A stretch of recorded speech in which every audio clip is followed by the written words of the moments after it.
I think I'm about to have some water. Yeah, please. We've also got chocolates for you. Okay. No, let's finish. Okay.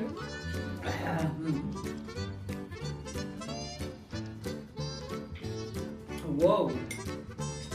Shoot.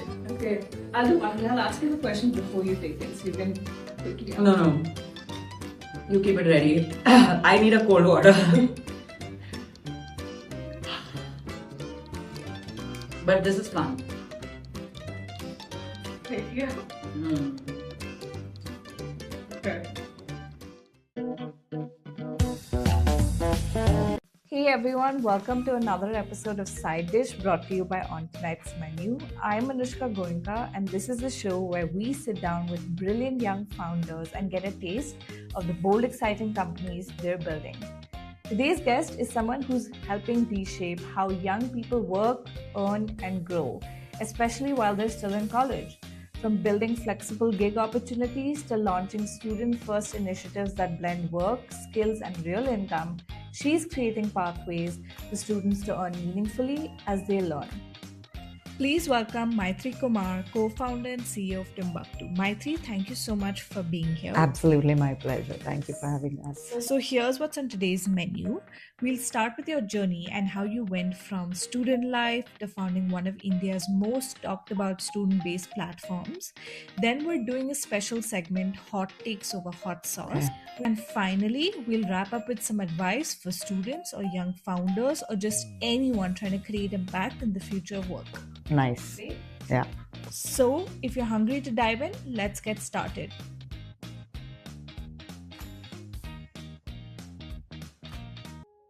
Okay, so Mythri, let's start with you. Before Timbukdo existed, what was your personal relationship with money, work, and independence as a student or young professional, and what felt broken about that system? Sure. So see, I came to Bangalore to do my graduation. So I was not from Bangalore about 12 years ago. So for me, the whole challenge was to have a certain lifestyle because I studied in Mount Carmel, and you know the kind of pressure that certain campuses put you onto, right?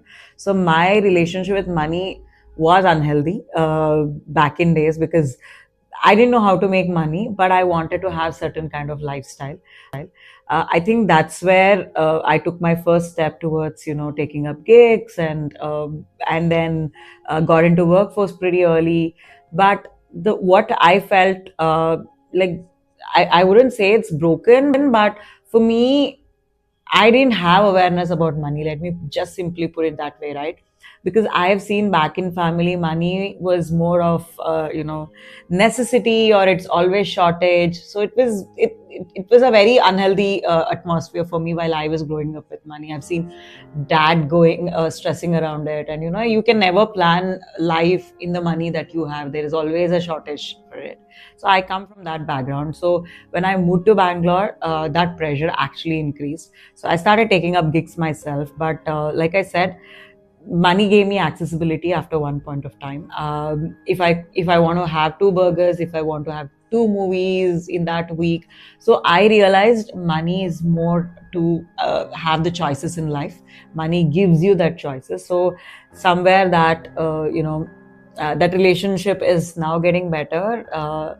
And I chose to build startup. This is my third company. So I remember in my first, try to build a company or a first attempt to be an entrepreneur. Somebody gave me 20 lakh rupees and bought 60% of my company. I don't want to name them. So for me, I didn't realize I'm giving away 60% of my company for just 20 lakh rupees, where the valuation could have been better. And, for me, because that was my first big jump or leap, 20 lakh rupee looked so big. I didn't realize it can be somebody's annual CTC. It's just small money, but that's how. I mean, it's now changing. I am now getting better with money. So you're a seasoned serial entrepreneur. We can say so, but yes.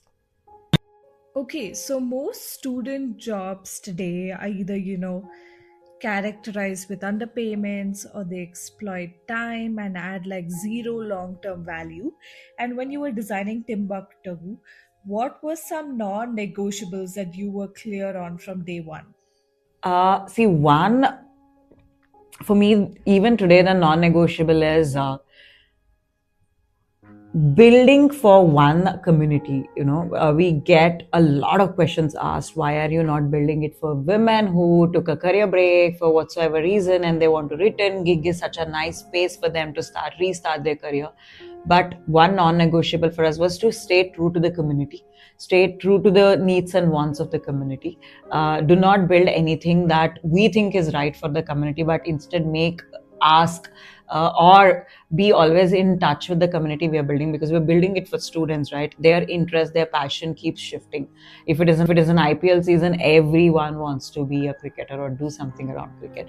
And then any of these startup shows starts, like, these famous startup shows start and everybody wants to be an entrepreneur. So their needs and wants keep shifting. So the non-negotiable for us at Timbukdo is to stay true to the community, be as close as possible, speak to them, and then build a product instead of just build a product and force them to use it. So this has been non-negotiable. And the other part is the safety is again a non-negotiable, because they are vulnerable, right? They're first-time job seekers. They don't know the do's and don'ts at workplace. Maybe they will not even know if somebody is flirting with them in a very subtle corporate way. They might fail in identifying it in an early stage. They might not get the hint, or where is this all leading to? So for us, safety is a very non-negotiable on our platform, because we only deal with students. We make sure that on our platform, whenever an employer comes to offer certain gigs or part-time jobs to students, we make sure the KYC, the verification of the employers is quick, is accurate to a larger extent. These are two non-negotiables. Build it for the community and make sure the community is safe. They do feel safe when they sign up with Timbukdo. These are non-negotiables. I mean, that's really respectable, right? I mean, I don't think a lot of people do that. It's really easy to get conned into a job and all that. Great. So you're building for Gen Z. That's a generation that values flexibility, purpose, and speed, right? What's one thing students think they want from work, but you've actually learned that they actually need it? And what are the students actually gaining from Timbukdo that they wouldn't get from a part-time job or an internship? Gen Z needs transparency. That's what they ask. They want certain amount of clarity before they start.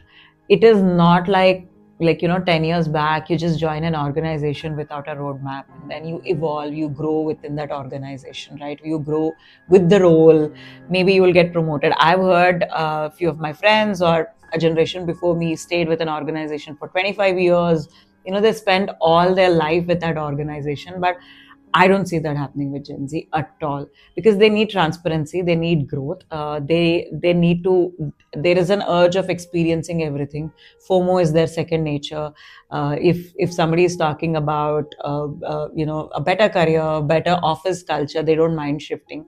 So it's both in their advantage and disadvantage. Now, how Timbukdo is different is, see, I am not against internship as a culture, but internship is not fulfilling the needs and wants. So for example, if I am a mechanical engineering student, I end up taking internship when I'm in my final year. First of all, it's coming to my life in very last leg of my graduation, right? It comes in mostly the end semester. By then you're already 21. And that's mostly career oriented. Like, what are you, where is your career heading basically? And I'll end up taking internship in Bosch or similar manufacturing companies. Whereas what we promote is part-time job. We tell students, the moment you hit 18, why don't you work as baristas? Why don't you, take up any weekend gigs, like work in events as ushers, pantry boy, whatever it gives you money. And with internship, it's always college force. There is some attendance attached, marks attached to it. So students do not make a choice, or they don't choose it, but it's been forced, right, by an educational institution. So, and it's mostly a knowledge transfer. There is no ROI for an employer as well, right? When I hire an intern, I cannot expect an ROI. Whereas part-time, there is a defined ROI. There is a give and take. you know photography as your skill while you're studying your mechanical engineering, you still can earn that money using your skill set. Why use Timbukdo is because, like I said, safety is our utmost priority. So we make sure both demand and supply are matched hyper locally. We create that safety environment. If something goes wrong, Timbukdo is always there to sort things out between the parties. Awesome. So there's a mutual give and take. Yes, yes. Really fantastic. Now, as a founder building for students across India, what's been the toughest reality check so far? Something you didn't anticipate while building or starting Timbukdo? It's very funny while I say this, that we didn't expect Indian parents to be one of the challenges for us, because for them, how can my kid go work in a pizza shop? What happens if my relatives see them? My kid cannot do this, like they still have a very protective angle to it. We saw that's where the conflict at a household level is. Gen Z or Gen Alpha or any, we deal with 18 to 25 as our age group on Timbukdo. So we see a lot of parental disconnect with this, with the child itself or with a student, is because parents are still stuck. They are good about 2 generations behind, whereas Gen Z's world is completely different. They don't mind working. Hustle is part of their culture. They want that extra money to go on that extra date. They, like I said, they just want to be there in every possible situation. And what Timbukdo is doing them, giving them then dignity of labor, helping them earn money in real time with whatever skill set they have, right? Indian parents, even, Dali, even after marriage, they have a say in your relationship, right? You will not believe an Indian and like average age to open your bank account is 21. It is because it's still a parental control. Every penny you earn, parents have a say. Where do you invest? So it's a lot of parental control. So for us, that was one of our challenges that we didn't anticipate. Okay, and on the flip side, what's been a moment of validation that made you pause and think, oh my God, we've created some good? I think that's the best part about building Timbukdo. Okay, so I've had incidents or situations where students have walked into our office, they're figured out, and they come and tell, because of you we got to earn this money, I could pay my fees. I recently have a LinkedIn post where this girl, I think she's studying in LPU, and she's from Kerala, and I just got this alert saying you've been tagged on one of the LinkedIn posts. I go see it. So she has written a big post about how she took her mom for a dinner with the money she earned, and she got her mom's favorite dessert with her own money. And I could see that pride on mother's face, and I think that's what we work for. I always tell valuations and all of these things are there. That's part of building any startup.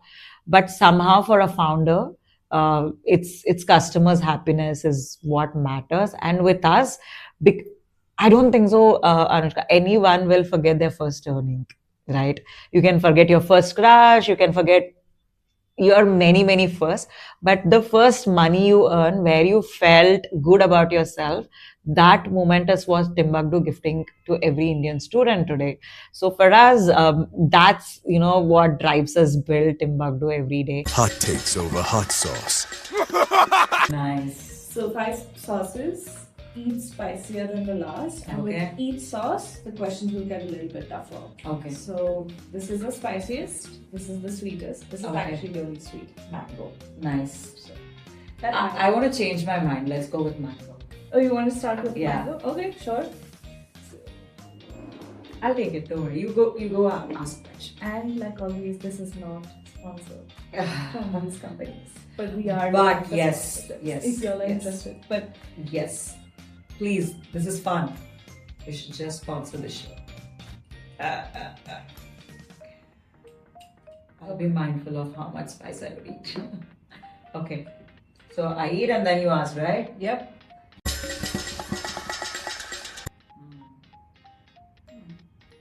Okay.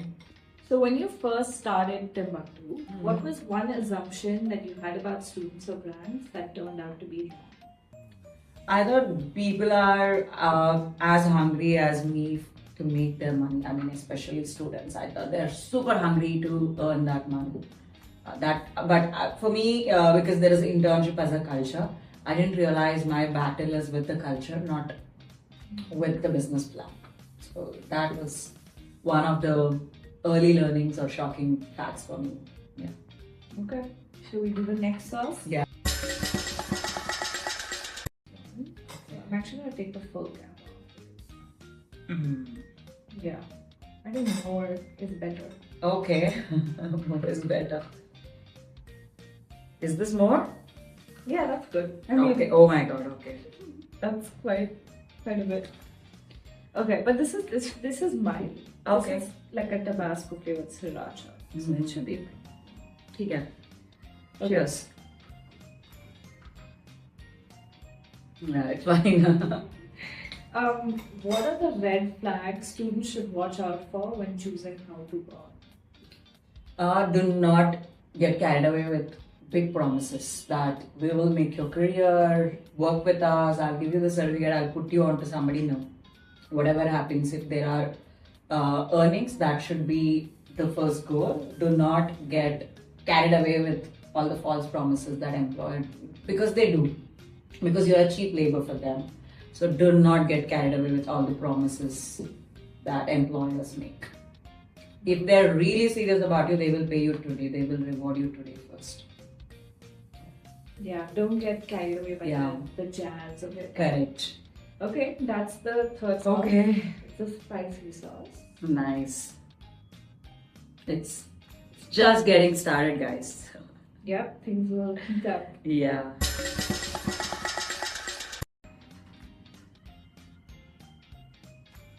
Oops. Okay. Okay. I'm gonna be careful next time. Yeah. Whoa. That is a good Shoot. one. Okay. What's been the most uncomfortable decision you ever had to make as a founder? To let go of some of the staffs, that's always painful. Some of the team members, they're good, but they're not good for this role. So letting them go breaks your heart, but you have no choice but to let go of them.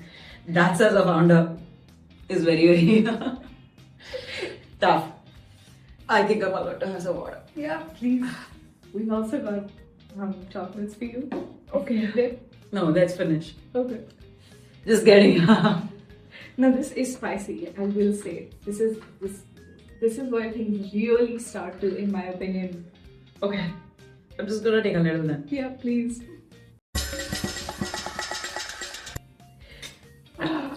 Brave. This is brave of me. Okay. I'll do one. I'll ask you the question before you take it, so you can quickly answer. No. You keep it ready. I need a cold water. But this is fun. Right here. Okay. What's been your most controversial take on Gen Z, money, or the future of work that people might not like but need to hear? Controversial. Future of work. It's because, again, you're not talking to Gen Z. What do they want in future? You are trying to put all the data that is available, all the trends that you see, but speak to Gen Z. Do not blame them unnecessarily. I feel future of work, too early to discuss. Let the AI settle down, let it calm down. So for me, that's the controversial part. I hope I answered that. Yeah. My head is spinning almost. Now this is the last one. Yeah. Now this is really spicy. So Did I answer well with the last question? yeah, I think you got it. I'm Okay, Mythri, calm down.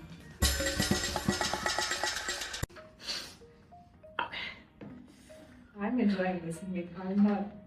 If I don't answer right, guys, just blame the sauce. I am not responsible. Okay. What's something you've unlearned as a founder that your younger self would strongly disagree with? Okay. Make room to have. Just make some room to others' advice. As a younger self, I was very defensive because I thought I know the whole picture. But now, as founders, you should make rooms because it's just not you. There is a board, there are investors, there's a co-founder, there's a team. So that usually founders think that they know everything. At times we should make room to listen, to accommodate some other person's opinion. So I think that's what I would say to my younger self. It's almost dying now with the sauce. This is why this is my favorite segment. Because I get to watch it. Yeah. Oh my god. Okay. Now we will move on to the advice round. Okay. This is just short advice for people who are trying to build their own thing. Sure. Whether it's students or people trying to build startups. Okay. So, what is one piece of advice you have for students trying to earn without burning out? Play to your strength. I mean, skill I know has been overused, but I'll tell you something. Everybody are running behind certifications. Good, collect them, but will it fetch you a job? I don't think so. It is because your skill should be monetized for you to know whether market will value the level of skill you have. For example, everyone are rushing to get an AI certificate, but when you actually go deliver, your report card will come out that how much of AI tool you know. Is it good enough for you to earn, get your career, make that money? So the advice would be just keep working, be part of real world work. Do not chase certificates. It isn't going to, collecting certificate isn't going to help them. What's one piece of advice you would give to Gen Z students on what they should stop doing? Overthink. For them, life is so open-ended. Everything is just a click away. They overthink everything, overanalyze everything. No, there should be some part of unknown in life. Gemini, OpenAI cannot answer everything. So stop overthinking. Stop just over-researching about everything. So sorry, but it's the truth. Yeah. There is a beauty in unknown. Just leave some part to the universe to play. What is one thing your younger self needed to hear earlier? Sleep more. Just catch up on some sleep. It will catch up with you when you hit your 30s. So I would ask my younger self to sleep more.